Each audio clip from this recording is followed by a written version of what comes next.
This is Namatai Kwekweza, a young Zimbabwean activist, was abducted from a plane last week by CrookED Emerson's Secret Service thugs. As you can see, she was beaten and held incommunicado for 8 hours at Robert Mugabe Airport. Achiperi mushe muri Zimbabwe vanhu vogwadziwa nesituation yaNamatai Kwekweza uyo akabuditswa mundege zvamanzo zvinyogwa panapa aiwa nobva anotochewa nevakomana veSecret Service. Sara mina mashoko amudatoka panapa na report mwono ndobva subscribe like what on the bell icon. Tipira nyara chiti she is accused of committing a crime in Zimbabwe in a day she was actually in South Africa.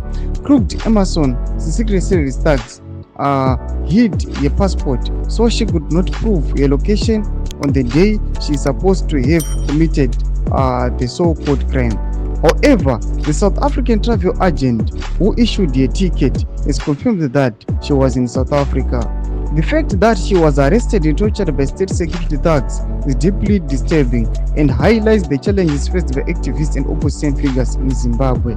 Tibotudza mafunguro enyu muri kunzwa situation ipanapa kunzi aiwa ari kupuwa mhosva yasina kupara. Maactivist enyika yeZimbabwe munano kupuwa mhosva but mhosva yari kunzi akaikomita muZimbabwe but that time yavari kutaura anga ari kuSouth Africa.